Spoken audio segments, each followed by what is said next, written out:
What up, everybody? Back on it for a quick show, quick nightcap here with a sharp moon. I got things a little bit more organized tonight. Tracking's looking good. Still don't have my new controller, but I figured that maybe the cable is busted, so regardless, we got a gorgeous 58% waning moon with the Apennine range and Mare Imbrium looking great. Wait for some of the people to join. It's 1:27 a.m. East Coast, edge of space, back at it. So we're going to take a look at the moon for a little bit. Title of the show tonight is Everything is Self-Aware. And coincidentally, Eileen McCusick posted just a little while ago about the human biofield. So definitely check her out. And let's get into some tunes here and wait for our friends to shuffle in. Spaceship's about to take off. Of the midnight moon, you'll be right up with the midnight moon. We'll be right up of the midnight moon. You'll say right up as the midnight moon. We'll be right.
Alright, so panning down here a little bit, taking a look at Tycho Crater. I actually have my paint program working tonight, so let's do some scribbling. I see Matrix, Topo, Centrica in the chat. What's going on? Welcome. Let me know if you have any questions. I don't think I've seen you before, but this is looking at the live moon right now. And make sure you got that 4K set. So let's pull up the scribbling programs.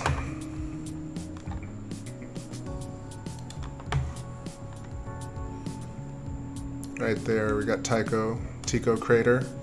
We got the cool parallel rays coming off of it right here. Borealis. Got Copernicus up in Mare Imbrium. Got Kepler, Aristarchus, Apennine range with Eratosthenes. Terminator's coming in about 58% tonight. Not exactly the last quarter yet either, but looking good. What's going on, Genghis Khan? Good vibes, TBS Tribe. Hells yeah. What else we got? Hexagons abound. It's a nice phase tonight, and there is a little bit of haze on the phase. but I feel like we got some sharper detail than we did last night. It was a little funkier last night, for sure. I cleaned all the lenses, moved everything around. Whereas Clavius down here is looking good. Very nice platonic geometry shape. So what was I studying today? I was studying a lot of things today, but last night I spoke about artificial intelligence and how to use field theory to figure out what you're really, if you're listening to new information or derivative information. And then today I thought about this idea that I mentioned yesterday and the night before about everything being self-aware at the instantiation moment. Because what was I looking into today? I was looking into protein folding. I don't know if anyone's looked into that, but protein folding is really interesting because it ties into supercomputing and artificial intelligence. And so I went down a whole rabbit hole on the whole protein folding problem and solution, proposed solution, and or solves, but also that I kind of came to this point, like I have many times in the past, where I was like, has protein folding solved anything? Has it been used in any useful utilitarian way? And that question just doesn't exist. All the questions that exist around protein folding are how proteins fold and how we want to model them, and not how they'll actually do anything once you figure out the folding. Now, granted, I got to a point as well where they were talking about how potentially it's going to cure these diseases and or prevent certain illnesses from occurring. However, the idea that once you figure this out, then you can do this thing, is this kind of never-ending search, whereas we have this type of resonance understanding of life, and it's never even considered. So that's just a little topical, like, first layer of what I was thinking about. But let me clear these little doodles off.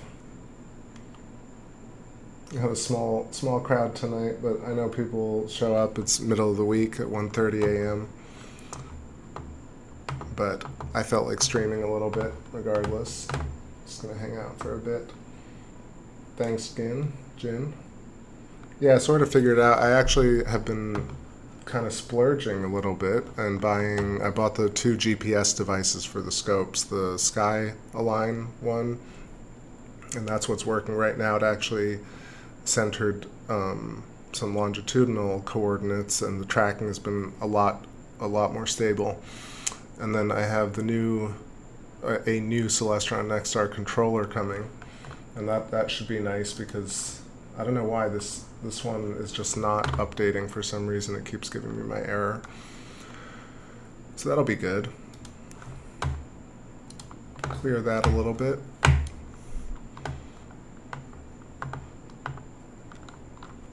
So yeah, really nice detail tonight. Let's pull out another tune here. And then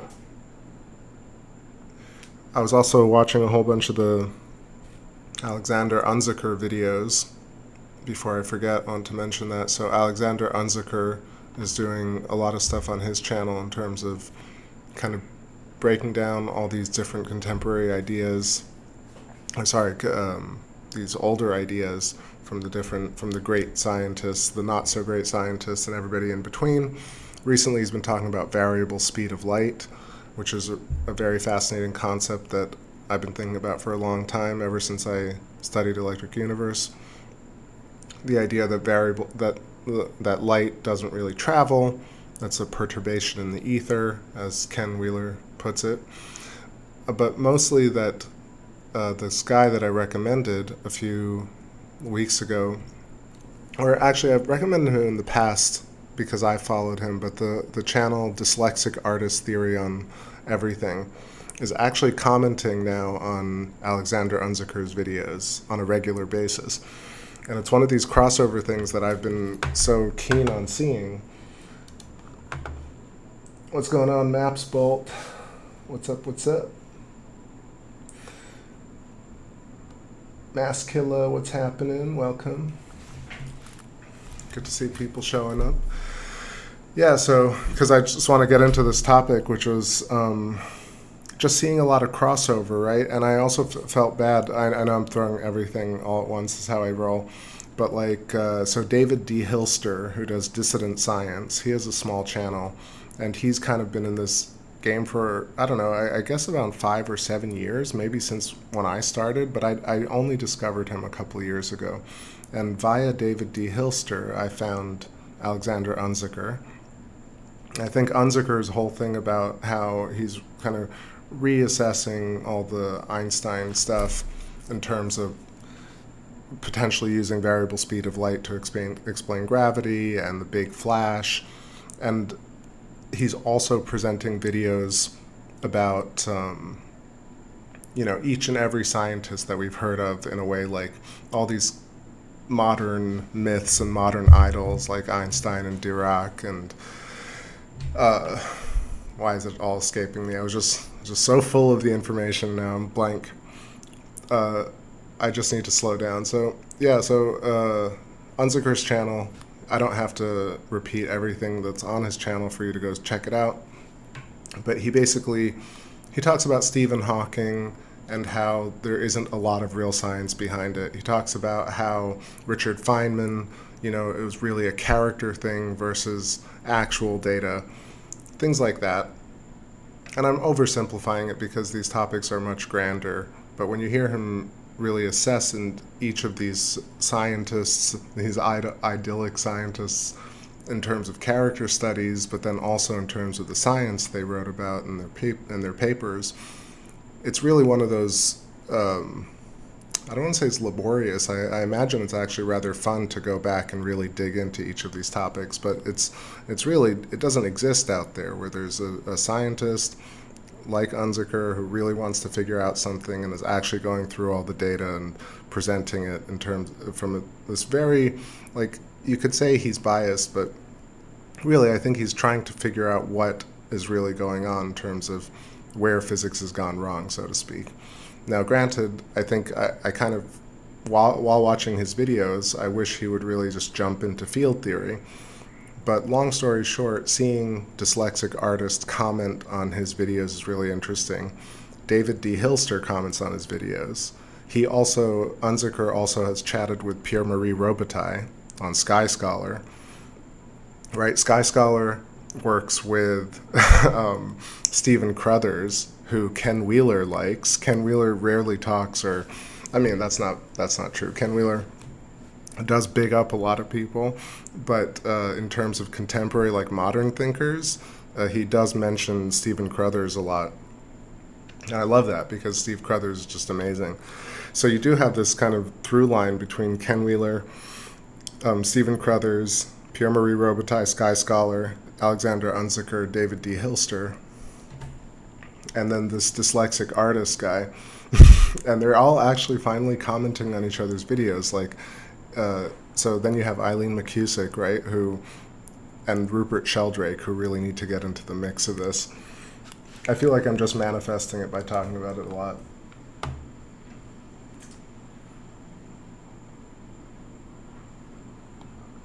All right, so jumping back in the chat here, just I needed to get that thought out, that it's just very cool that we finally hit a point on YouTube where people are actually discussing theories, and lots of different crossovers are happening, and channels that I thought were completely in isolation are actually having these interesting interactions. Now, granted, the interaction between Unziker and dyslexic artists, leaves something to be desired, but I feel like it's at least a beginning. So Genghis says, like you mentioned a time before, I would sometimes close my eyes and rub. Excuse me, I'm just like still having some congestion like I was last night, so forgive my voice is shitty tonight. Let's see. It says, like you mentioned a time before, I would sometimes close my eyes and apply slight pressure and see geometric shapes. I don't suggest anyone pressing on their eyelids. I think I've done permanent damage, to be perfectly honest. I used to do it a lot because I was like, is anybody seeing this? It's like structured geometry. Even as a kid, I saw these like golden nested hexagons. So it's pretty fascinating. Yeah, definitely probably don't recommend doing that a lot. But it makes sense because it's just a cascading fractal, and nested hexagons are a natural shape that arises, natural geometry. And so it's not as it's interesting, like when you rob it of its woo-woo mystery, and then you actually realize that our reality is kind of already amazing. The mystery kind of returns to it, but in a different way. You get so. I was studying other stuff today. That's why I'm kind of stuttering, because like there's just a million things. I went to this whole protein folding thing. So I went down the rabbit hole of Khan Academy, and then of course there's that the this channel that shall not be named here, but this cat who debunks things, this professor of sorts, who I just find so absurd. I just don't even want to like look at him or deal with anything he has to say at all. But turns out like he's just one of those archetypal regurgitators who just wants to espouse the status quo and maintain the status quo at all costs. But these videos have hundreds of thousands of views, so people tend to kind of get conditioned by this thinking, which just does not want to evolve. And if somebody suggests that it might evolve, they get mad and character assassinate. So it's just funny that the two kind of big thing, when I typed it, basically I was looking for protein folding, and the question was, has protein folding actually done anything meaningful? Or what has protein folding solved in terms of health? Just, and a bunch of different terms like that. And really my purpose was to kind of find one instance or one experiment where 50 years now of protein folding has yielded something of substance. It's a little bit like string theory, and a little bit like LIGO, and a little bit like a whole bunch of theories out there that have spent, dozens of years,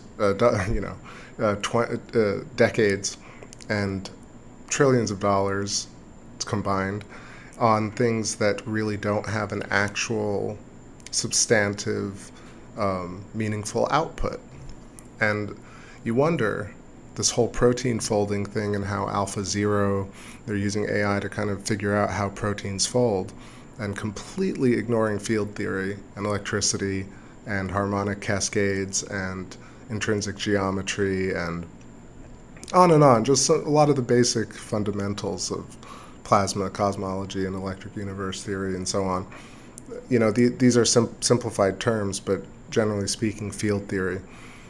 And yet they're spending all this time and money, and all these big minds with big words are just talking about, once we figure out protein folding, then we might be able to potentially solve, what was it? I'm trying to think. It started to reek of that same shit we've seen in physics and in astronomy, where it's like, we might be able to uncover the possibility of something maybe down the line, possibly, maybe. This distancing of actual goals and actual output, and saying all this ad hoc fluff around it. And so protein folding, if you look it up, you'll see that it hasn't actually done anything for the human condition, hasn't solved anything around Alzheimer's, hasn't solved anything around diabetes or anything like that. And then I got down this rabbit hole. I'm just kind of going off on a tangent here, but I got into DNA and DNA replication. And I went through all these different videos where nobody is acknowledging the obvious thing, which is that DNA is self-aware, and proteins are self-aware, and amino acids are self-aware because they're self-organizing and self-assembling. And then you go into cell mitosis and on, you start to realize you're like, not a single one of these videos and these smart people acknowledge at all the fact that, at every scale, things are doing their thing. But they're using this language, they're like, the cell does this, and then the protein does that. And then and I'm listening to them like just kind of baffled by the fact that it's so obviously fluffy and so obviously missing the whole point of the fact that at the very smallest scales, everything has a job, has an orientation, has self-awareness, and so implying, excuse me, implying that it has a field, right, and an oscillation and a resonance and a brain, right, all these layers of its own organized plasma. So not only do amino acids and proteins and DNA strands and on and on and on, but every single tiny part of our body is completely aware of itself, and then it's aware as a superorganism, and on and on and on upwards until it makes the whole body, and we're self-aware. Completely lost on Khan Academy and the Professor Channel and all these channels. They're talking about just basically nonsense. I mean, they're just using all these terms. Sorry to say nonsense. They're basically describing processes with fancy words, but they don't understand at all like what really the root, or at least they don't let on or explain at all how it actually fundamentally works or operates. Actually, I even have a picture here, a cross-section of cells. I don't think I'm being very articulate tonight, so please stop me and ask me stuff. I also, yeah, let's see, Genghis is saying protein folding, I don't know anything about that, but my interest is piqued.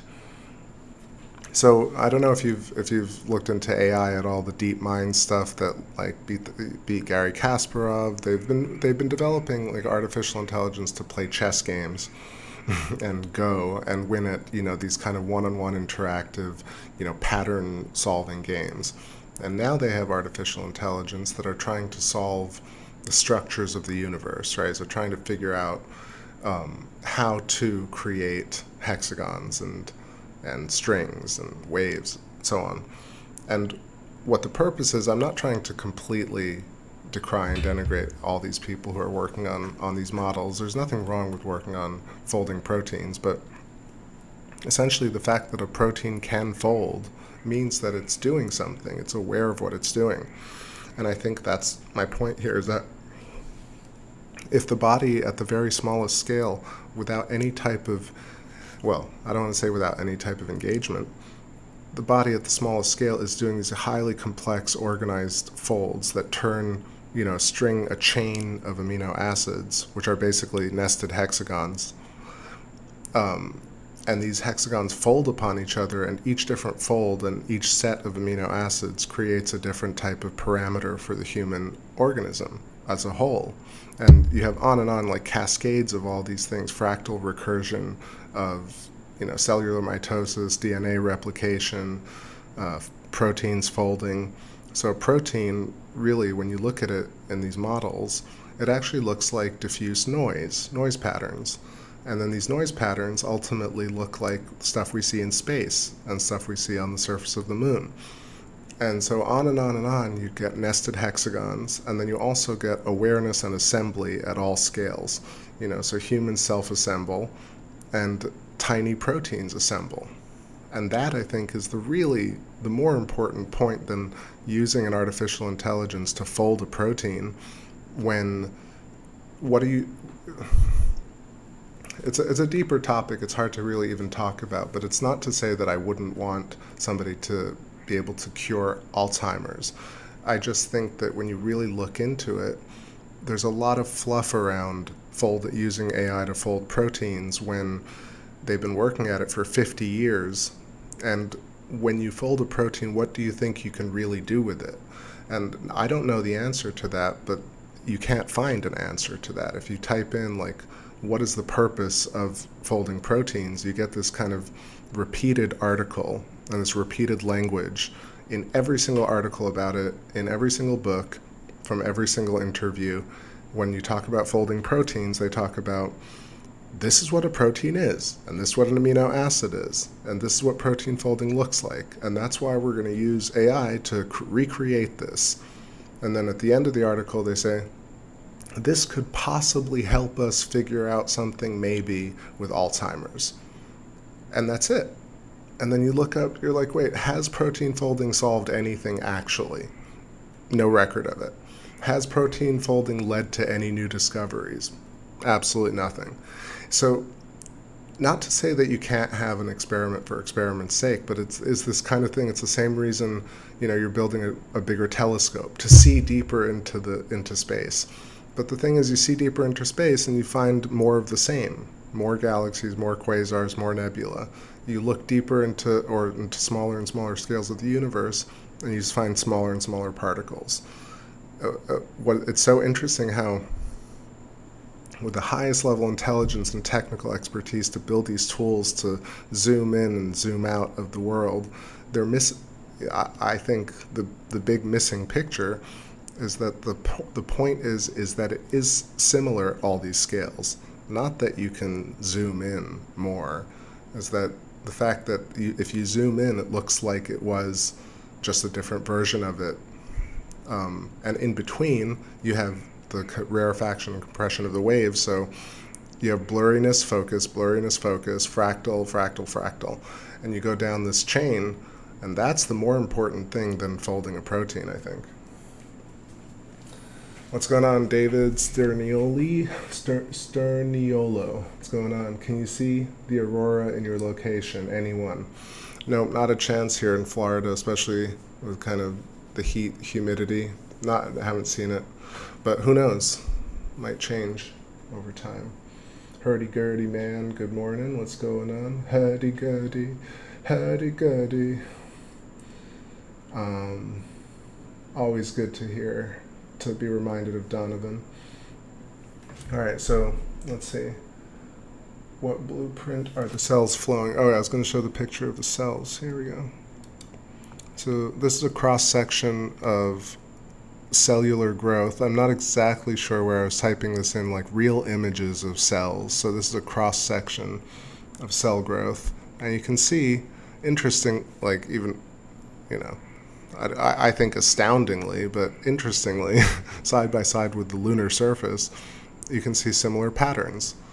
How do you have smaller and larger circle packing, and then the circles are kind of impinged upon, not kind of, but are impinged upon by their surrounding circles or spheres, and then they become pentagons and hexagons and octagons in this beautiful, extremely powerful, organized, self-aware geometry. And there is an actual, important reason that they both look the same, because inherently, at the very fundamental level, there is similarity at all scales, at every frame of reference, because of one, inherent geometry, the torus and the hyperboloid, and then two, because of the twisting coaxial filament of the electrical current moving through everything, which creates this field. And the field ends up understanding that at some point when it meets another field, that it has to create a boundary, and that's how you have corners. And that's why you have, if you have impact craters or volcanic craters or electrical scarification craters, either way, either one of those is going to produce ultimately sort of a pentagon, hexagon, octagon. And why is it going to do that? Because when something expands, it expands with impingement around it from the counter space or the areas around it or the other shapes around it, and then it creates boundary layers. I think that's the simplest understanding of why we have, organized geometry, like laser cut geometry, in what should look round. Instead it looks hexagonal. What's going on, Cyber Sully? Pretty good evidence that both bodies are electrical. I think so. I mean, everybody, everything is electrical in nature, because there's basically an electrical cable going through it, connecting it not only from the crown through the ground, but oscillating at the center of it. And let me see if I can pull up another one of these renders that I got. I can show it in more detail. And there's a symmetry to it too, like, because I like this idea from the dyslexic artist where he talks about how, and every instantiation of reality, every moment that comes into existence is either a proton electron or a positron electron or a photon electron coupling, a dipole moment, neg entropy, if you're thinking Dan Winter. There are a lot of different, it could be a foci, could be a longitudinal wave interferometry where you have two lasers cutting each other and creating these instantiated moments. Whatever it may be, pull up this render here.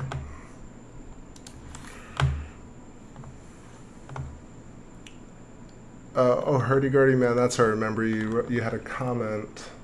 Let me actually pull that up. Was it about the twin chakras, the two chakras? I didn't maybe understand that exactly because, thanks for reminding me. It says, hi, I was interested, this is hurdy-gurdy man's post from yesterday. Hi, I was interested to hear in your last post that you were interested in the double chakra on the chest. I'm convinced that the human aura geometry is reflected in the patterning in the hair flow. That's an interesting point because I think hair flow is, I don't know if you've ever seen the 3D rendering or modeling of hair, but there's this point where it kind of spirals outwards. But you also have different patches of hair, and every patch kind of emanates in a spiral.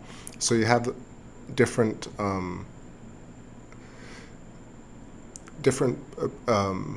I guess, centrifugal and centripetal spirals of hair in different locations. You have diffuse noise, so you have nested noise patterns on the head, I would imagine. And if you you could probably chop it up into hexagons and nested hexagons and, I'm trying to do too many things at once. Let me continue reading here. So reflected in the patterning of the hair, which has two large spirals connected by two horizontal diverging streams that emanate from between the lower throat and heart chakras. Which has two large spirals connected by two.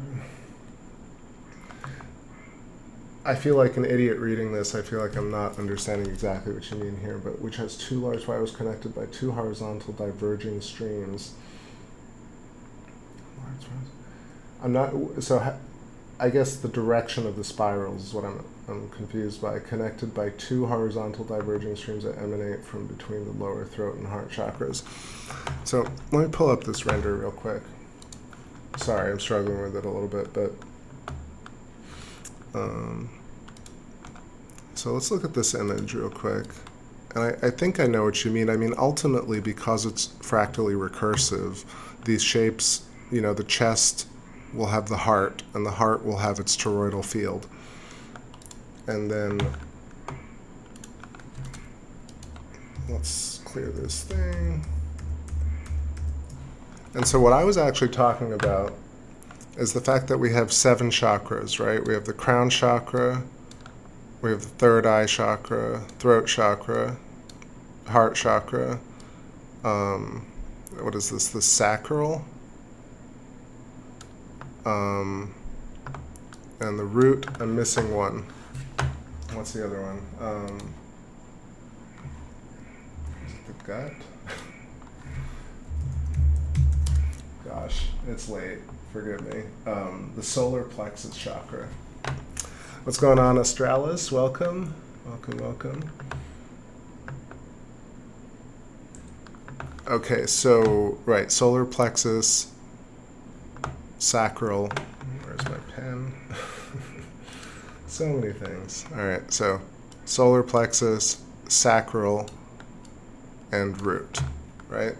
And this makes a lot of sense to me in terms of not only each of these having its own toroidal field, so its own membrane or brain, and this is how, we send out signals from the oscillations at these plasmoids, toroidal knots. And we have a Birkeland filament flowing through us, and it's a coaxial Birkeland filament, so if you want to just simplify it, it's this twisting lightning bolt that powers us from the outside.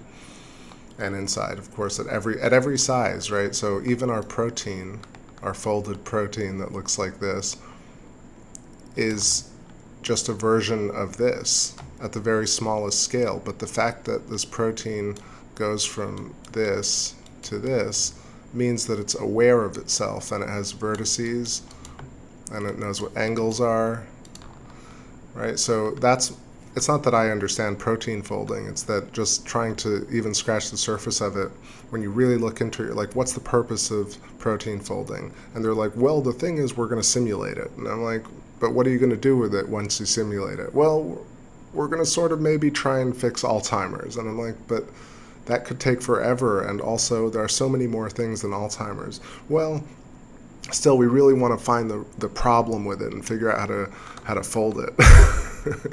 And I'm making fun because I got infuriated today. I was like, is there any example of protein folding in the last 50 years? Any type of research into protein folding that has actually led to anything helpful for humanity? And I just couldn't find a single article or reference to it. And it's like, this is the same as quantum mechanics or relativity, like these ideas that sort of work, but sort of you can't really talk about it, so you got to fluff them up a lot. Okay, yeah, that's a good idea, cyber selling. Let me do that.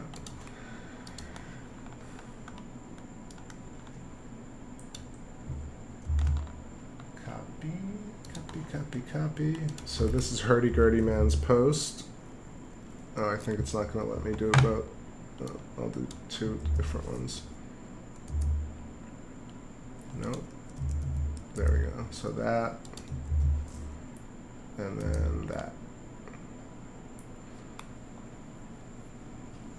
I don't know why I think you were making a cogent point, but I have a little bit, I'm having a little trouble exactly putting it together visually. I see it run Vorax, a little late to class. I hope you don't get it.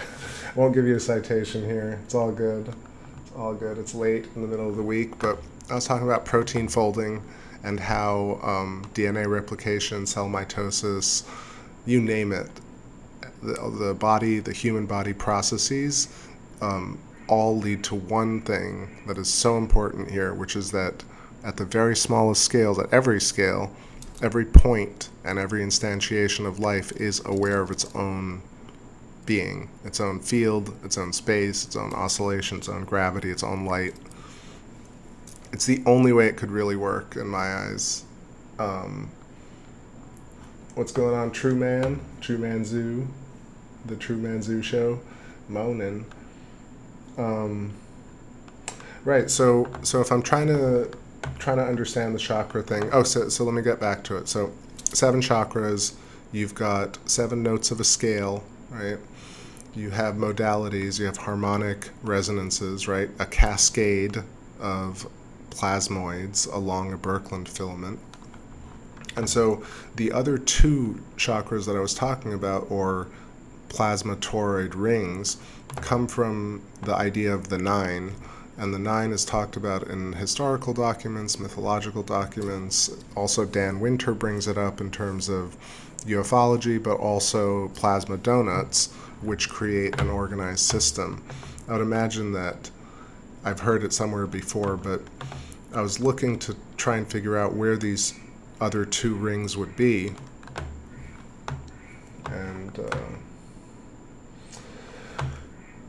And where I think somebody mentioned it in the chat. I wonder if it was Silent Murmur, or maybe it was Cybersully. I don't know. Let me know. But essentially, if we had 2 more donuts above the crown chakra, so we got our crown chakra, and then another smaller donut, another smaller donut up along the Birkeland filament. So 2 plasmoids that kind of led into it. This would make sense shape-wise, right? It would be the pyramid. It would also really be a cone, right? A spiral cone that is inversely proportional to this is the inverted, it's the Merkaba, right? The inverted tetrahedrons. And then the stick man, right, has these 2 plasma knots right here. But if you imagine it larger, you'd see that these two nodes that may have appeared during the polar alignment, if you're into that theory or that idea, I think it's definitely possible that that's how it was. The planets were all tightly coiled, and we saw this polar configuration. So the stickman idea, where you have the arms and the two dots to the sides, this is the dielectric inertial plane, right? So we got the impinging of the ether, or whatever you call this, dark matter, impinging upon impinging, but also you have this perturbation in the field, or a ripple in the force. And right here, I imagine we were creating two plasmoids that were very visible in the sky. So that's where that could be, and the reason we have an equivalency to it is that if you think about this in terms of the bridge of a human face, or any type of face, any creature, insect, this is the bridge of the nose. And so this is where the nose would be, and these are where our eyeballs are. So our eyeballs sit along the dielectric inertial or orbital plane, right? And this is a much larger toroidal field, and our eyeballs just appear, or they're grown, right? So they're grown by who? We grow them. We grow our own eyeballs in the correct location. So if that's the case, I'm kind of extrapolating to figure out, to show you this other idea. So these spirals are golden mean spirals. So along these spirals, you have hydrogen turning into all the different elements of the periodic table. This is your frame of reference. I'm just overlaying a bunch of stuff here, but this is our instantiation of consciousness. Basically self interacting with other, with field, creating a new layer and pushing the other layer out. So let me try and clear this up a little bit.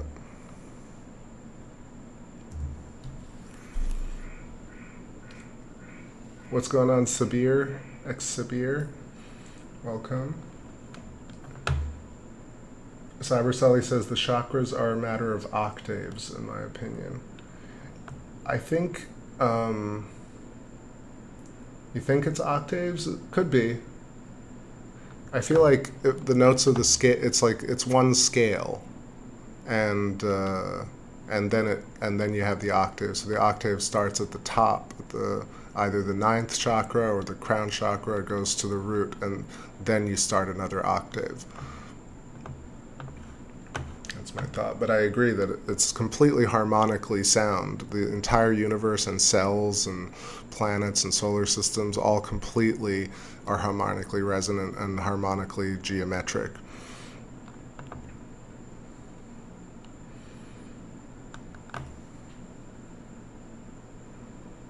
Hurdy-gurdy, man, difficult to communicate live. Parkinson's. I'm sorry to hear that. My mom has Parkinson's as well, so I'm sorry. It's a really tough one. I'm glad you're here. Thank you for sharing, and I hope I'm trying to make some sense of it. So here's what my thought is. My thought is that, so we have the eyeballs that are formed along the dielectric plane, the orbital plane, because you have energy, kind of centrifugal, convergent, and centripetal divergent forces. So essentially,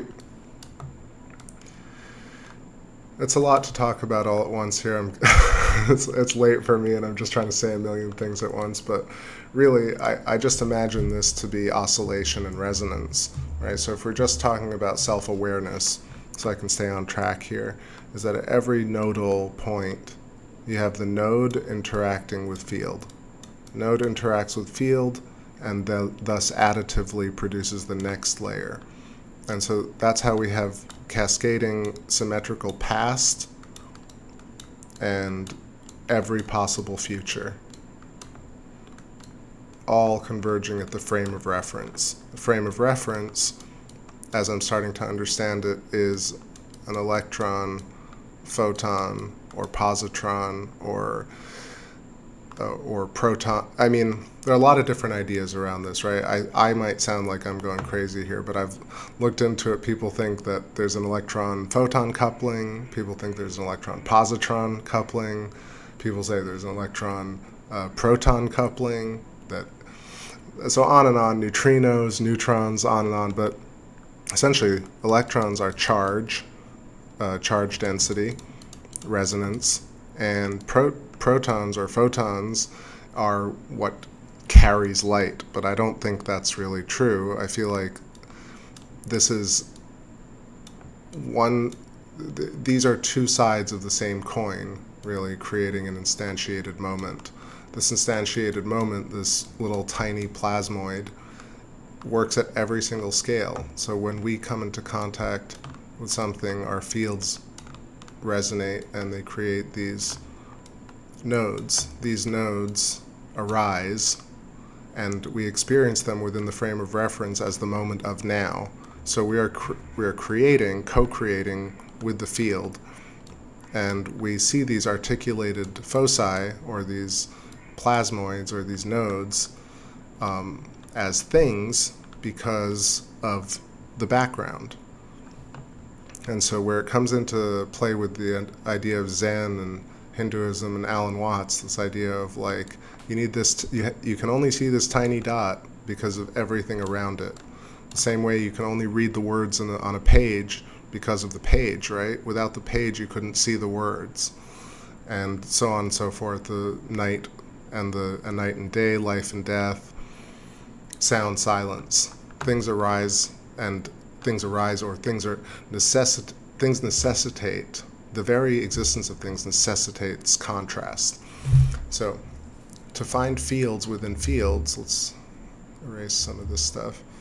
So if we take an eyeball, so an eyeball from the side view is actually a golden mean spiral emanating outwards, golden mean spiraling inwards. And at the back of the eyeball, you have these rods and cones.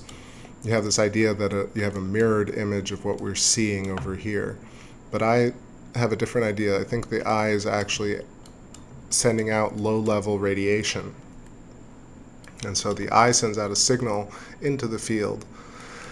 The field is sending out a signal because of the combined effect of all the artifacts in the field. And then we create a foci that the eye sees, so-called sees, and the field, I'm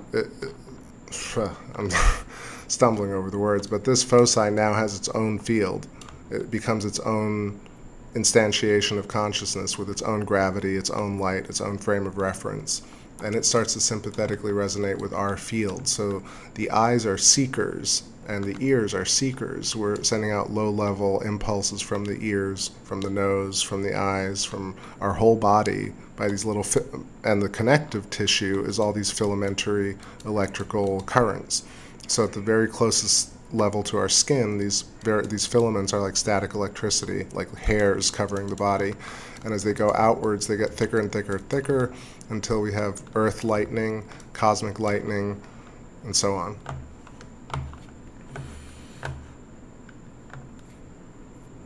The eyes emit photons for sure.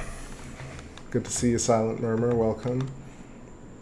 Am I a flat earther yet? I was literally dabbling with flat earth for 1 month, got a telescope, and immediately realized that flat earth couldn't be true. Not only geometrically, but astronomically. But I think I've voiced it many times. Flat earth leads to no discovery, only to pointing fingers. Electric universe, however, leads to complete discovery of all things from a simple concept. Flat earth has never solved anything, and it just doesn't make any sense in terms of limiting yourself to a single theory. When that theory only ends up in saying this is bad, this is bad, it's basically a very primitive version of an awakening, right? It's saying God is not that, God is not that, God is not that. Electric universe says you are God. Does that make sense? Anyway, no way flat earth. But I don't think flat earth is stupid, and I don't think all flat earthers are dumb or don't ask good questions. I just think conceptually it's not really resonant.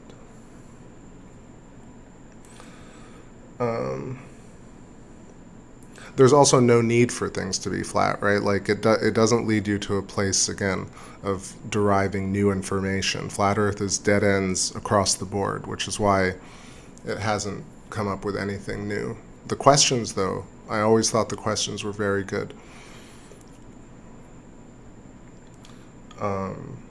Let's see.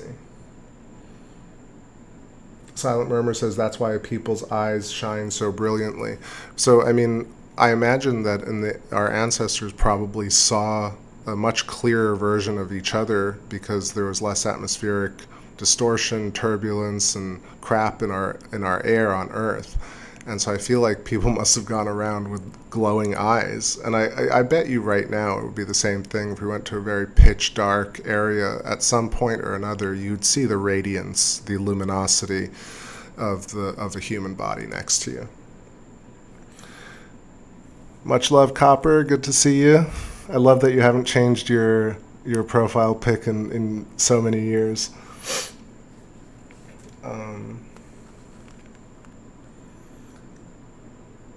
A true man, you say nothing works in a sphere, but it's pretty obvious. I mean, I think looking at it right here that it makes a lot more sense if things are spherical. I mean, you don't take out your eyeball and it's flat, right? The eyeball is a sphere, and the eyeball is pretty much an embodiment of all things on Earth at every size, right? Like at the very smallest scale and at the very largest scale, things pretty much look like an eyeball.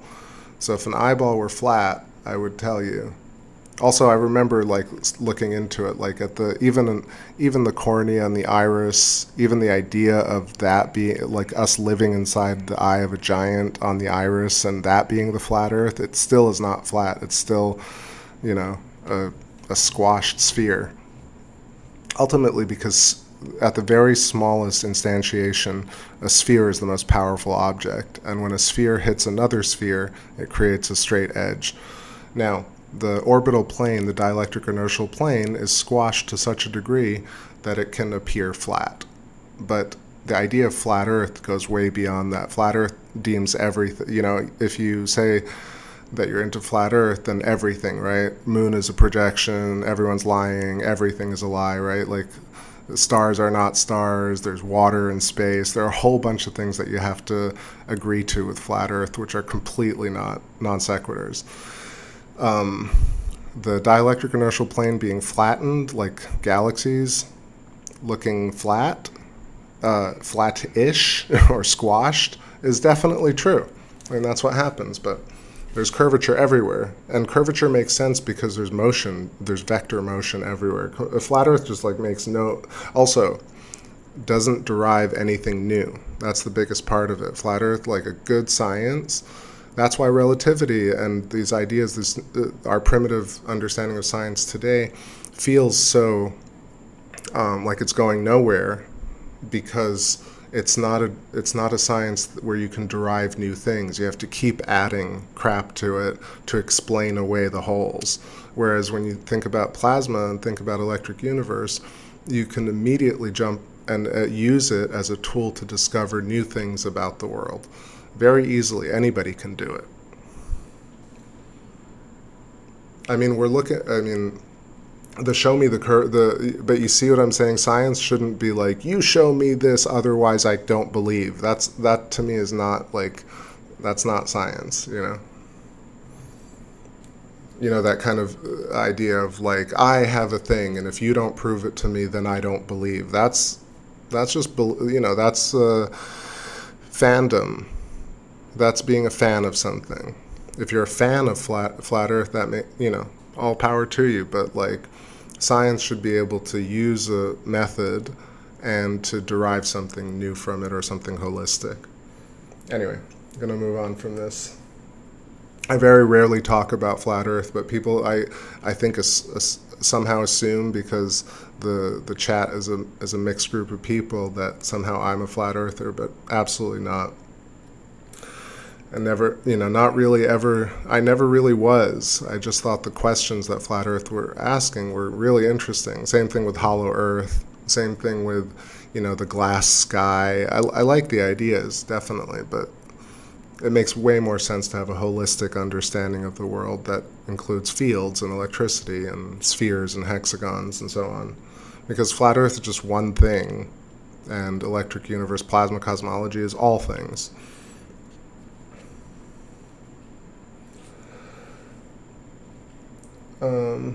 Again, like the cold moon stuff. Sorry if everybody's getting bored with this. Is everybody getting bored with this? No, there are people here. Yeah, so definitely don't want to be like, oh, I'm debunking flat Earth. Like, I think there's an awful bullying and mean nature to the way people talk about each other on YouTube and talk about theories on YouTube and on social media in general. Of course, it's led by the way popular science talks to people about science. Neil deGrasse Tyson is extremely condescending to people, but similarly, flat earthers are extremely condescending to people. Hollow earthers, that guy was pretty condescending to people.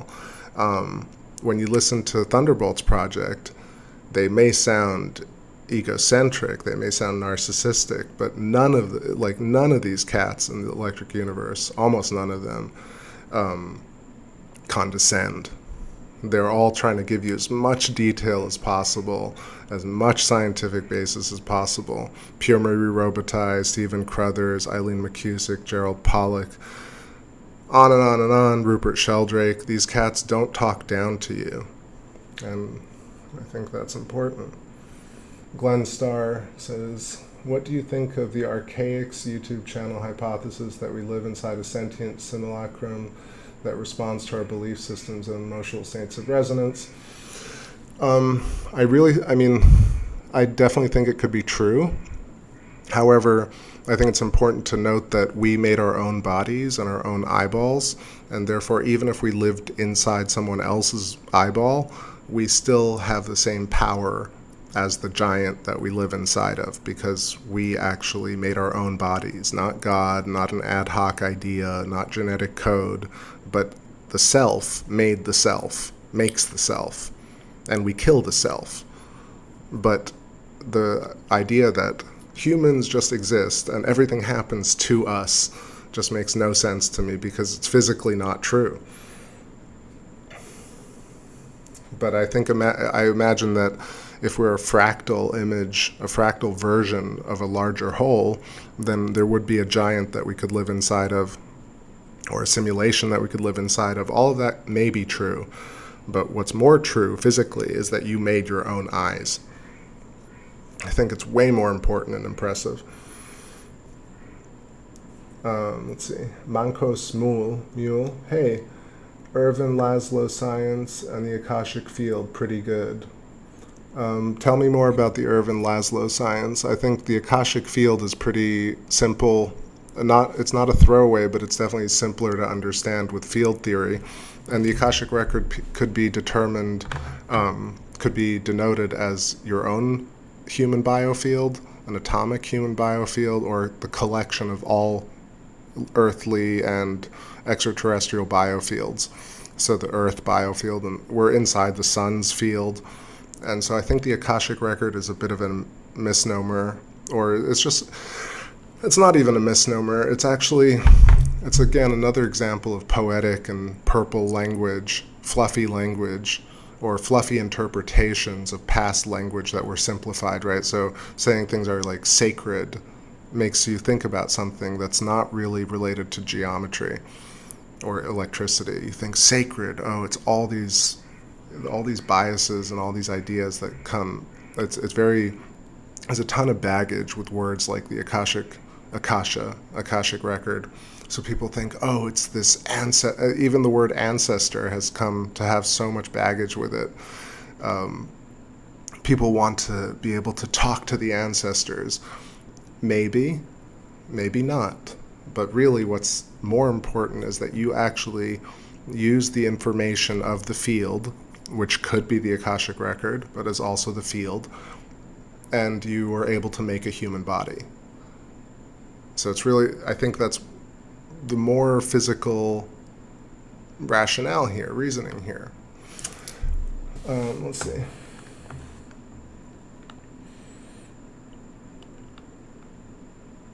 Genghis says, if you think it is possible, it will be possible. If you think it's impossible, then if you think it is impossible, the impossible will be possible. Whatever you think, whether possible or impossible, will forever be possible to happen. That sounds like a little koan, but it's just a lot of clever wordplay. Who wrote that, or did you write that?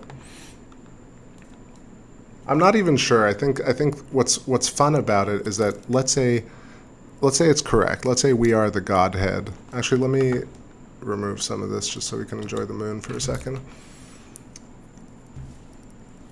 Let's say we are the Godhead that created everything. We would want to create something where we were surprised, and therefore knowing everything is boring. But also remembering things is more fun than not remembering things. So the system that we as gods set up, and I say gods not in the religious sense, but maybe in the religious sense, I mean more so that we actually manufacture our own bodies, and we manufacture thoughts, and we send out signals from our eyeballs into the field, and we remember things by retaining it in a field bubble around the body. And these are things that are God level. You know, these are things that are undeniably physical manifestations. Tell me where, if you've heard a theory as to where memories are stored and how memories are accessed by the body, that makes more sense than the fact that you carry them in an etheric plasma field and your brain taps into it when it needs it. And you carry all your memories because that explains how you can remember things and not other things.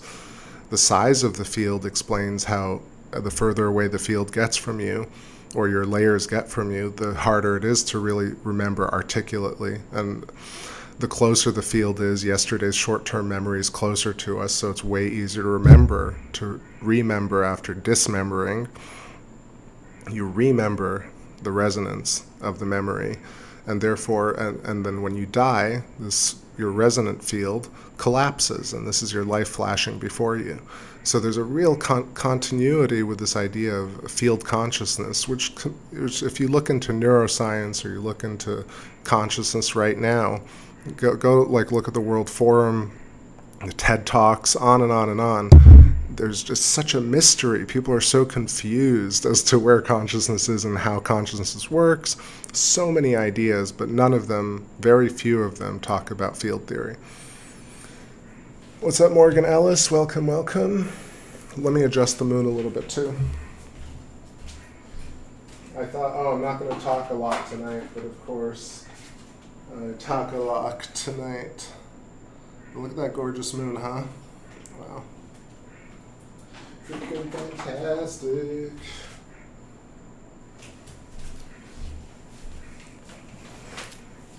Sharpie sharp.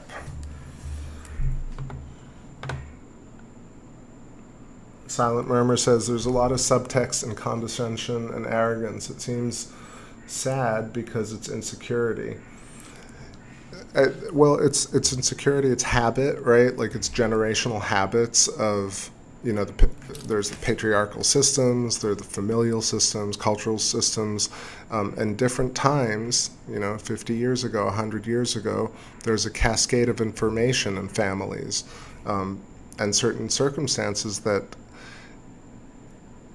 created an atmosphere of the big daddy figure. Alan Watts talks about it really well, really beautifully, actually. He talks about how people are afraid of the big daddy figure because the big daddy figure would put you down. It's the big put down, the guilt or the shame. And the church does it, and science does it, and culture does it, and government does it. It's a big put down. It says you really are insignificant, and you're full of sin, and you're a big mistake, and you're lucky to be here.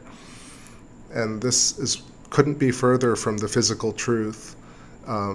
It just could not be it could not be further. If you really don't imagine it, if you just look at yourself in the mirror and forget that you made your eyeballs, right now you control your entire organism. And every tiny little part of your organism is also aware of its own existence, and it self-organizes, and cells are duplicating, and your skin is shedding, and your hair is growing, and your eyes are eyeing, and your ears are earring.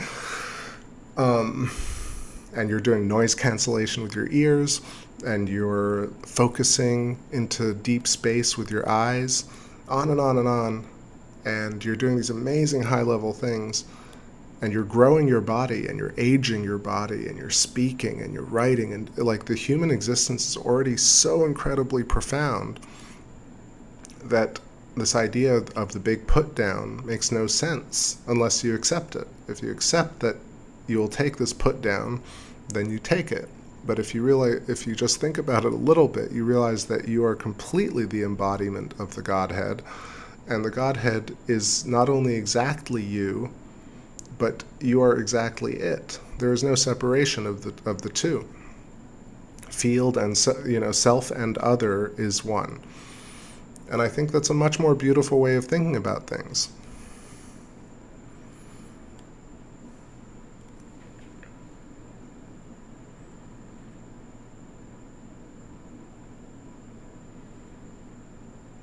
Let's see. Silence says, what about people who appear dead in surgery, for example, when they see and hear the people there and then go back to their body and wake up? So I've thought about it, and I've kind of watched a lot of videos over the years about outer body experiences and stuff like that.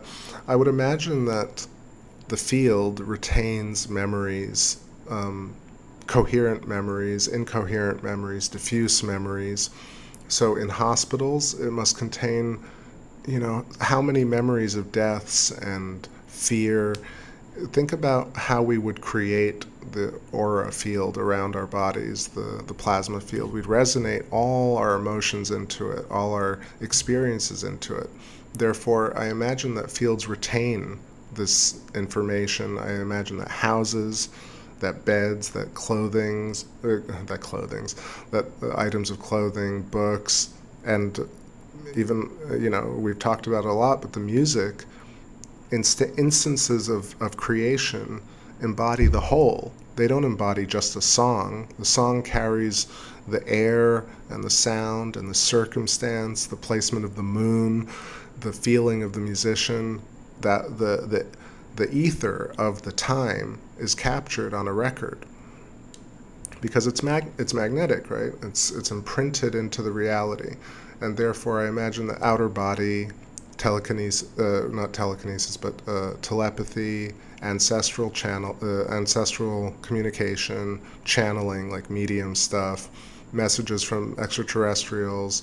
I think all of this stuff could very well be explained with earthly processes, field processes, and ghosts too, like the ectoplasm is ether, right? Thick ectoplasm, or like organized ectoplasm, or semi-broken up ghosts, right? Ghosts, hosts, gravity hosts, or whatever. But think about it, ghosts and haunting and all this stuff must exist, or not must exist, but can exist if we take into account a field that retains information. And the fact that the field retains information in a universal format where any type of oscillating creature, like humans, at any level, will ultimately end up resonating with the field consciousness that has retained information from deaths and births and ancestors, right? But it's happening right now, is my point. Like when you're talking to ancestors, I don't think you're talking to the ancestors that are existing 500 years ago, and you're in this present day, and then you're talking to them. I think they existed 500 years ago, left an imprint in the field, and today we pick up on those vibes. But we like the romanticizing of it is what, interestingly, is part of the big put down, because it's fun to romanticize it. It's fun to say, oh, I'm talking to ancestors, or I'm going to go back and change the past, or I'm channeling an extraterrestrial civilization. But if you just take it one step lower and say, hey, the fact that I can do all this stuff, the fact that I can sense anything at all is already the miracle, the wonder, versus needing the idea to be another step. Oh, I'm contacting the past. But think about even just contacting anything is this incredible thing that we do.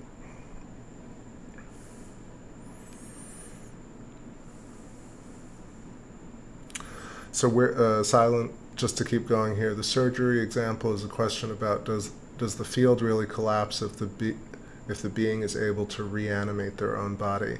Well, I think it takes time, right? I think especially like if you've built a layered field over years, that field, like it wouldn't collapse that quickly, right? Like I think there's this period of shutting down where every single instance of consciousness in the body, not only just the general human consciousness, but every cell has to shut down.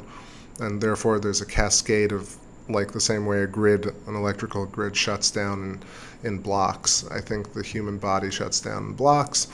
Ultimately, there's very little electrical activity left in the plasma knots, and I think we reintegrate into the field. So I think we immediately propagate into the field at the moment of death. Now, do I know this for sure? No, I don't know this for sure, but I think thinking about all the things that I've read and seen, this is the only way it could work. I haven't heard a single explanation besides imagine this idea. But if you think there is a real field, a physical field of information, then things like this can happen. Yeah, if the field collapses, right, maybe it turns into the rings of Saturn, like we reinsert into the field, and therefore some of the stuff that Dan Winter talks about, how a perfect death, so to speak, or how they used to try and use the pyramids to send themselves into Orion and send the last energetic human conscious remnants into space. It's interesting because there's two parts of this for me. One is this idea that people really need to live forever. Oh man, I just got to do anything to live forever, I think is kind of missing the point. So even kings and brilliant people who tried to use this to reintegrate, and even when Dan Winter talks about it, that's what you really want. You want to have a perfect death to keep memory through, to retain the memory of this life into the next. Now that, to me, it kind of borders on the romantic side of it, right? The idea that we get our memories, that we erase our own memories through life cycles makes more sense than retaining memory through life cycles. Only because, think about it, like there's no guarantee that one's life is going to be great. Why would you want to remember a terrible life or a terrible experience? So I think we give ourselves, as the Godhead, the out to have a complete memory wipe at the instantiation of a new conscious body. This is kind of where, this is some of the fuzziest stuff that I think about. I really don't know about exactly where we go after we die, but I really think about it from a simplistic standpoint, which is we didn't exist, so that's a node point along the filament. Then we existed, or we exist, that's a node point along the filament, and then we cease to exist again. So the 3 points along a timeline or along a Birkeland filament or in a field. And if there are 3 points, then it really kind of implies that there might be another one after it. And there to me, I start to extrapolate logically from the fact that, like, if we didn't exist, now we exist, we cease to exist, then we will likely exist again. Exist, re-inhabit an animated form that has a field.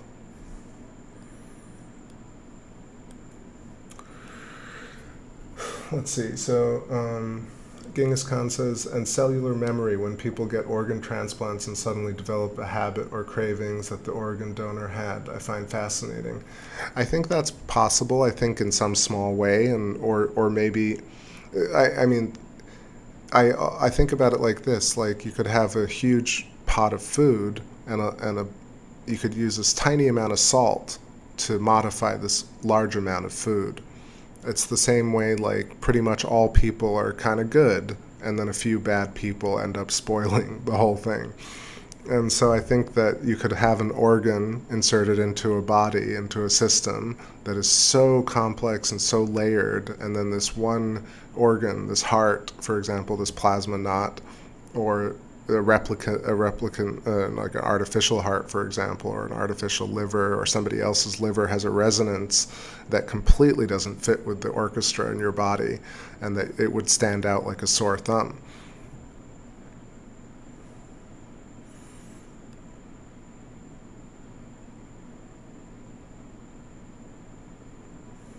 True Man saying maybe the water atoms.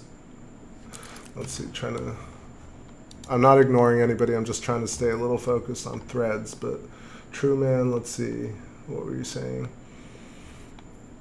Water is in our body and the air as well. Yep, for sure. All science has stories, assumptions. I guess when I was talking about death and all that stuff. Yeah, I don't know, like I said, I'm always happy to say, like, I'd like to be proven wrong, or I'm open to new ideas. I think it's really important to have your own conviction, but also to be able to entertain other ideas thoroughly. Again, like I was talking earlier about flat Earth, like I really don't think that it will do anything to help science.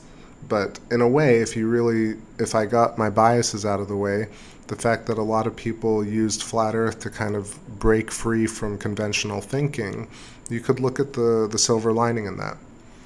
In a way, it kind of helped me look away from conventional thinking, because it's such a jarring idea, and it kind of, it's baffling in a sense. And of course, you have the movies that back it up. A lot of them are very compelling movies, like The Truman Show, or Dark World, or like Discworld, or any of the ideas that convey a flat Earth. It's very compelling and romantic, but I think it's more fascinating to imagine things with nested hexagons and as things truly appear to be. I mean, we're looking at the surface of the moon, and I challenge anyone to use a different type of theory to explain why there are nested hexagons side by side on the surface.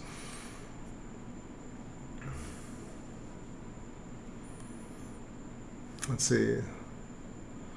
PRV, what's that? Private and public. What's going on? I had a friend who almost died in childbirth and received a ton of blood transfusions. She also had her heart stopped for a long period of time.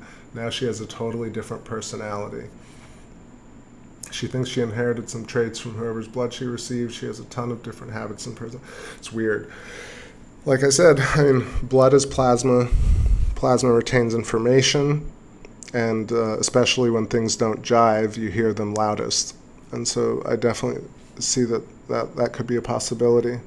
I'm sorry about that, though.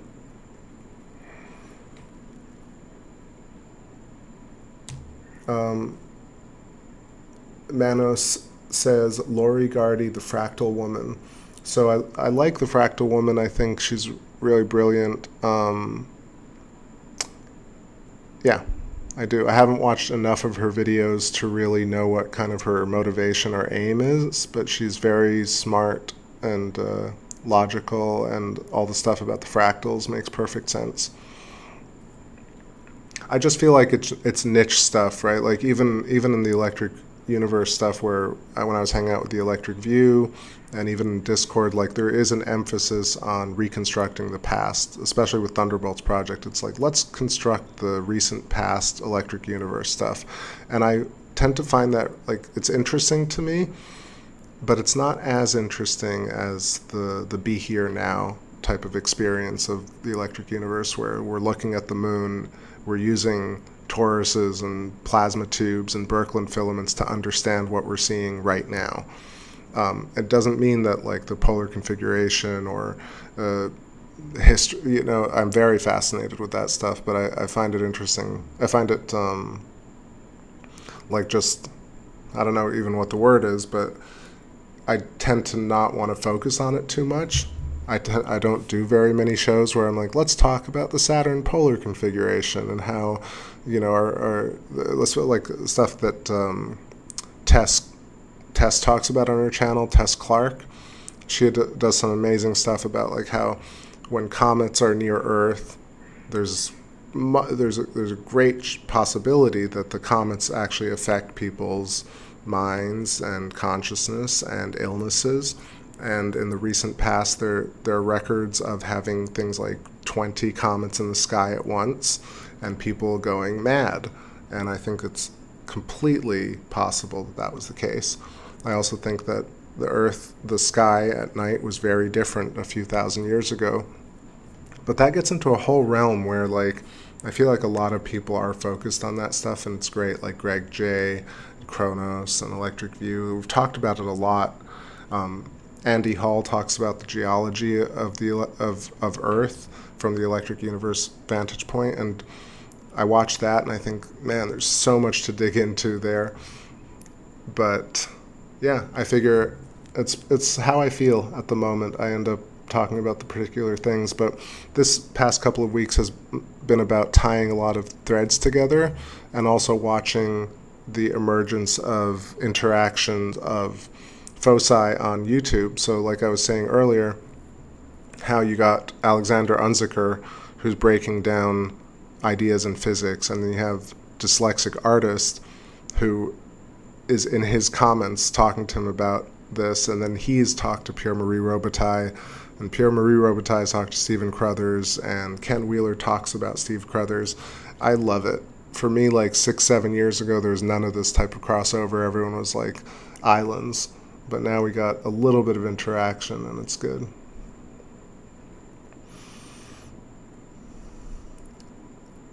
What do I think comets are? I think comets are chunks of, I guess, rock and debris like the moon. It's stratified rock, and there are possibilities that it's hard rock, but it could also be porous, like sponge or coral. And I imagine that they're not icy snowballs from the Oort cloud, but rather potentially chunks of Mars or chunks of the moon or Earth or chunks of other planets that are streaming through space. And the coma of that looks like sublimating ice, or that is written off as sublimating ice, is actually plasma discharge and differentials of electrical charge in the field. As the comet moves through our field in our solar system, the differential charges cause outbursts and cause streaking of electrical discharge from the comet tail. So not melting snow, and yeah. So definitely recommending Alexander Unziker. I've been watching, trying to basically catch up to all his videos, but also watch some of the deeper ones multiple times. There's so much to unpack there, but I think very interesting to look into the variable speed of light stuff. I do wish he would really just consider talking about field theory, but I think he's going to get there ultimately. I also, I was also talking about David D. Hilster, who does dissident science. So David D. Hilster is the one who introduced me to Unziker, and then I kind of discovered the Dyslexic Artist ages ago, and really his presentation is so interesting and funny. Very hard to get into, but brilliant. It's absolutely brilliant, this photon-electron coupling and the frame of reference. So I linked to him on my previous video. Check out Dyslexic Artist's view on everything in relation to what Unziker is talking about and what Ken Wheeler talks about. And then tonight, right before I got live, Eileen McCusick put out the map of the human biofield. And she's so, she's so incredible. But it's kind of like there needs to be more crossover. She needs to hang out with Rupert Sheldrake and have Unziker talk about the human biofield, and have Gerald Pollack talk to Ken Wheeler about structured water. And I know Dr. Ayad was talking about how he had a ton of experience with structured water. That's like a whole thing that is amazing, and I know not enough about. Let's see.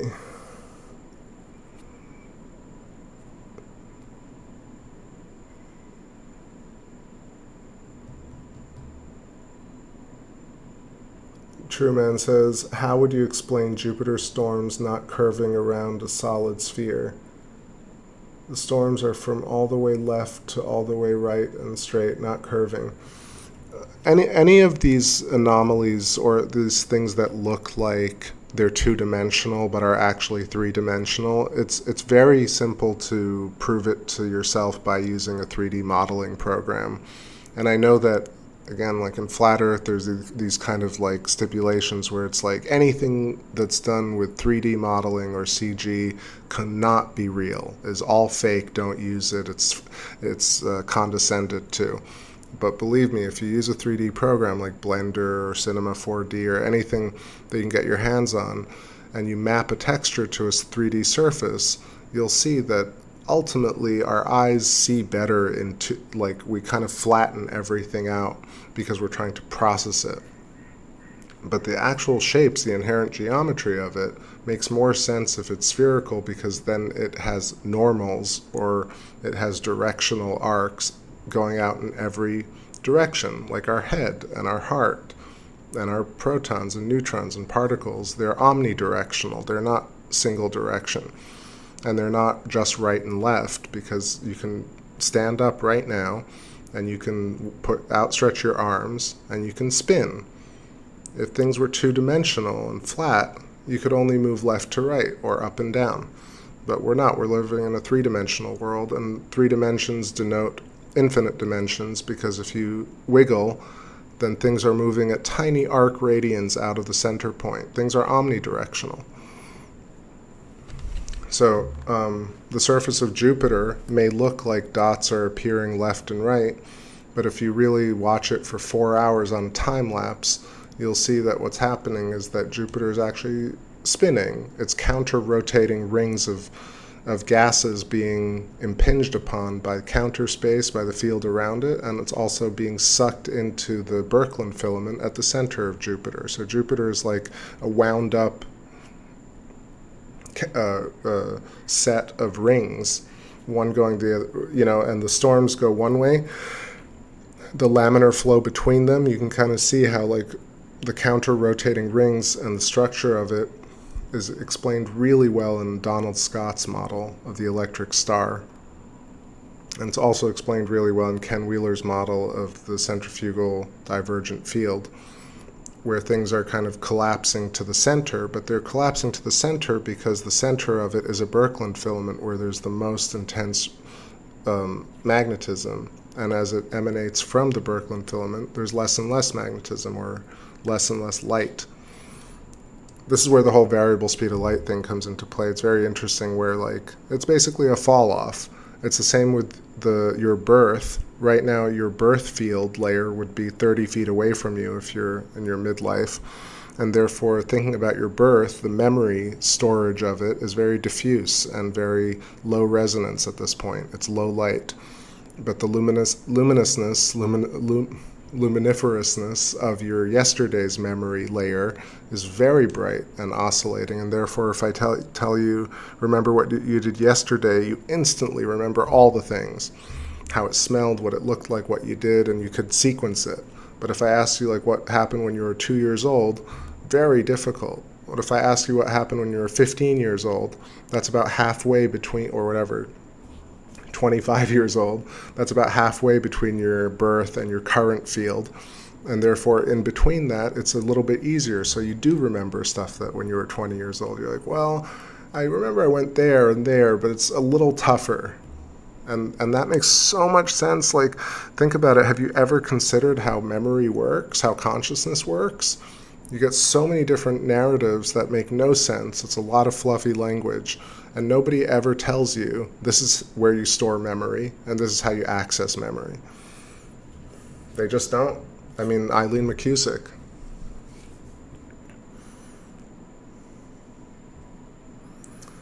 Let's see. Manos, take it easy. Cheers and thank you. Have a good one. Human axial skeletons. Cool.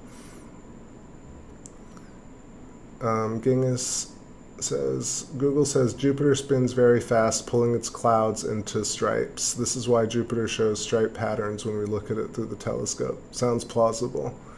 I mean, that's sort of what I was saying. It's like the cloud, like, but what Wiki and all these places don't talk about is the fact that at the center of everything is not just a core, right? The Earth has a core, the sun has a core, but they do not talk about the actual electrical cable coming in from outside, feeding the entire apple core of a planet, not just the center core of molten liquid, molten iron core of Earth that creates a magnetic field. No, the electricity coming in through the North Pole, South Pole of every item in the reality and Earth creates, or actually powers, the Earth. And therefore, that's how you have field. Field is not generated simply from an island Earth, not connected to anything with a magnetic, with a core, with a liquid molten core. It just doesn't make any sense that it's isolated.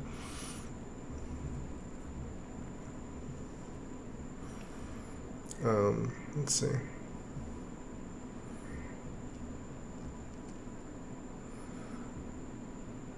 Silent says, we're like spherical donuts in our bodies at the center axis of the torus, it seems. Yep. And because because let me pull this up real quick. Sorry, I'm getting a little sleepy, but I definitely have a lot to say. So let's get back to this thing right here. So this is a very simplistic work in progress model, but we have the toroidal field around the body, layered, and then each of the nodes has its own toroidal field. And that's what's so cool about it, is that we operate the same way a cell operates, the same way a galaxy operates, the same way a Planck wavelength, the Planck instance operates. But really, it's a wiggle. It's a tiny oscillation in the ether. And the oscillation in the ether contains all the information, all the parts of the greater whole at every level. And then interacting with all these different other instantiations of consciousness, you create macro and micro levels of consciousness, group consciousness.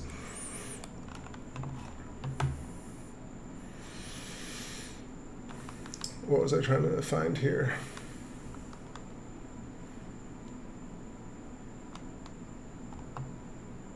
Yeah, so the reason we see two-dimensionally is because we see layers of the field. But things are three-dimensional because you can see in all directions. So you can turn around and look at an angle, another vector, another normal. But when you look at the normal, you're looking at a wavefront, and the wavefront ends up curving ever so slightly. And because our eyes are also spheres and we have lenses, we flatten out the image because it's the best way to process the information. And the universe is extremely efficient. We are extremely efficient beings. So another thing about this is that if you look, you'll see the head is a blob, and the neck is a pinch, and the chest is a blob, and the waist is a pinch, and the hips are a blob, and then the legs are a blob, a pinch, a blob, a pinch. The arms are blob, pinch, rarefaction, compression. Wiggle, basically. Our entire existence as humans, but also every creature, is grown along the filament in rarefaction and compressions of the wave. So our head ends up being like a balloon, and then the neck gets pinched, and then the chest expands like a balloon, and so on and so forth. And I imagine that not only is this the cascade of information, but this is probably the cascade of life cycles too. So let's see.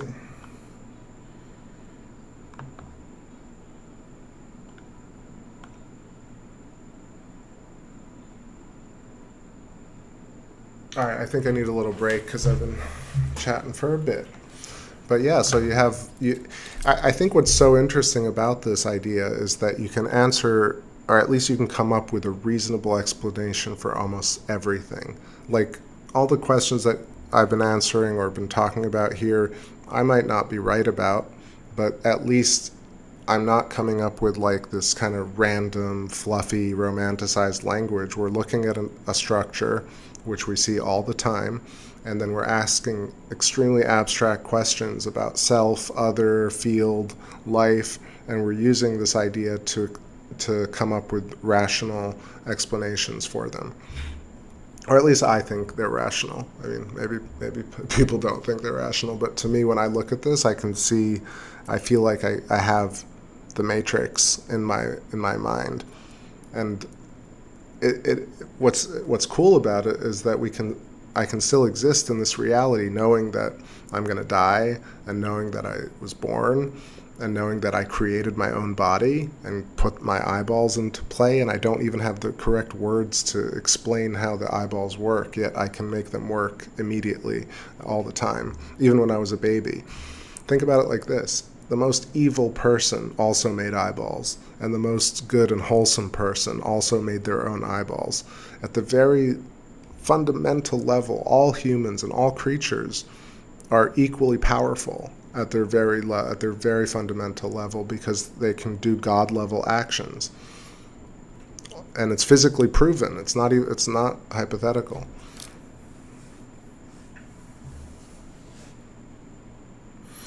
Why did I put magenta at the crown? Well, it's interesting, right? This looks like the Fisher-Price toy, right? The stack of rings. But when I was looking into it, these are the colors that are actually ubiquitous when representing the chakras. And I would imagine, I was going to change them. I was thinking about making them all white, or just so we don't get distracted by the colors. But I think this is actually what the diffraction would look like. And maybe it's true, right? Well, maybe these colors actually do correspond to the oscillation of these chakras. I think some people would say yes, for sure. I think maybe. But I think color is really interesting because it's really index of refraction. But it's very possible. What's going on? New Perspective says each atom 2 according to Divine Being 1618. Are you saying that each atom is conscious? Is that what you're talking about? Because I believe that the human structure is the same as the atomic structure. We're just fractally recursive at different orders of magnitude. True Man says the balloon expanding is what makes us believe all of space expands.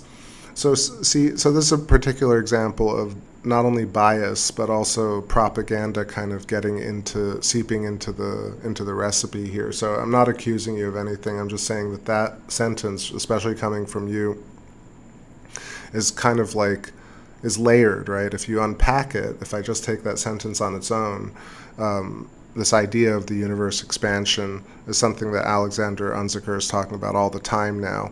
And it's just an assumption that people introduced, that scientists introduced, and then because those scientists introduced those concepts, that concept of the universe expanding, and had a simplified way of explaining it, it kind of caught on. It became viral, or it was intentionally spread as propaganda, one or the other, maybe both. But the idea of the universe expanding is not 100% proven at this stage in the game. It could be that that's the case. It could also be that the methods used to justify the expansion of the universe are methods that can be used to rationalize other things.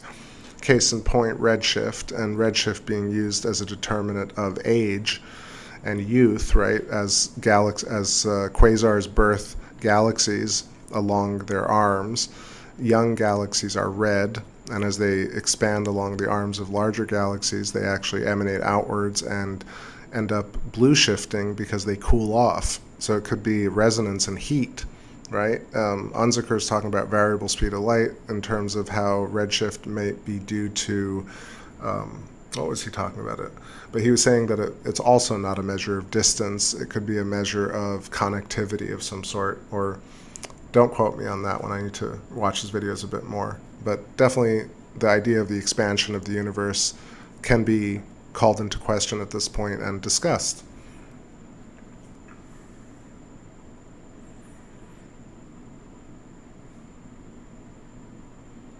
Rock-a-Stack, exactly, is a toy by Fisher-Price with colorful rings that have to be placed in order of size onto a tapered pole mounted on a rocking base. I mean, right? It's funny because it's true, right? Like it's maybe Fisher-Price didn't exactly take the chakras, but maybe they did. It wouldn't surprise me.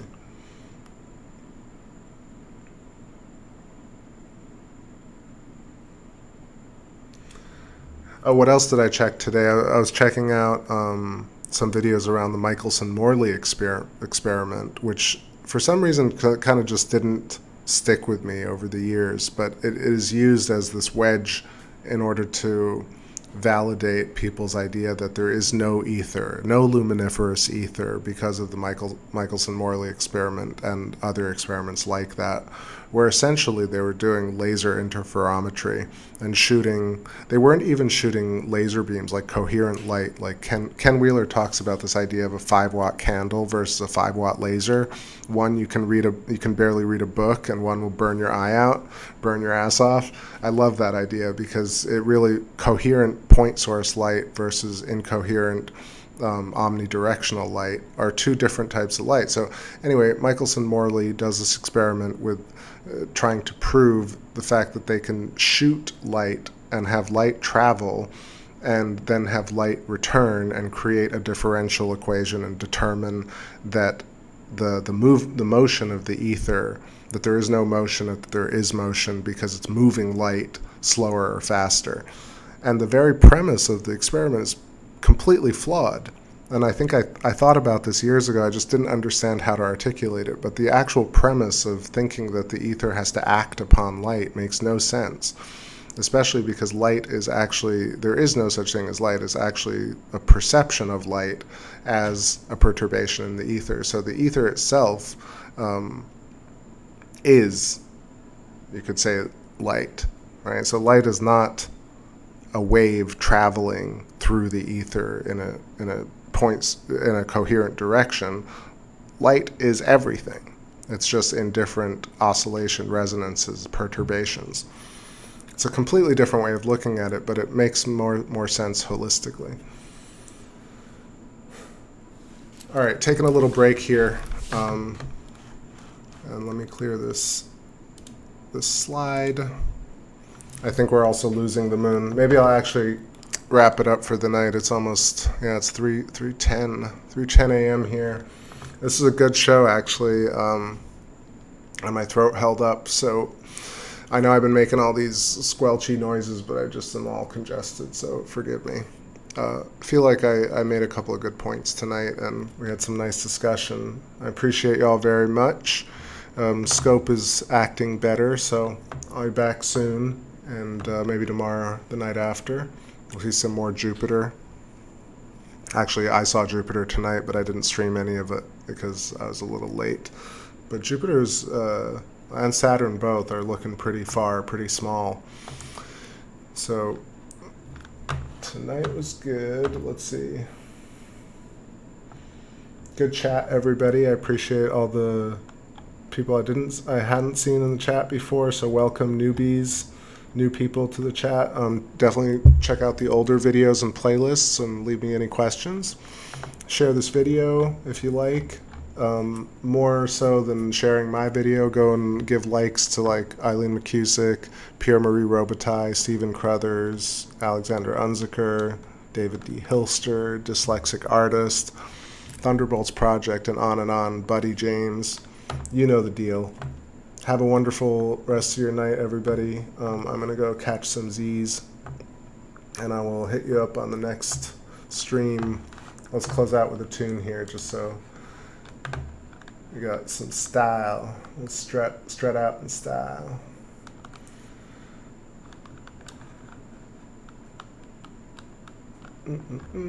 What's the one?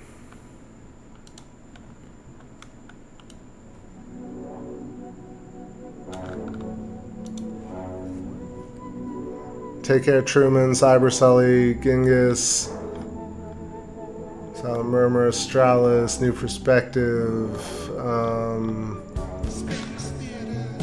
There we go. Try this one more time. Manos. Private and Public. Who else? Glenstar, Morgan, and Copper Chops, and Sabir. Sorry. Now I can't stop.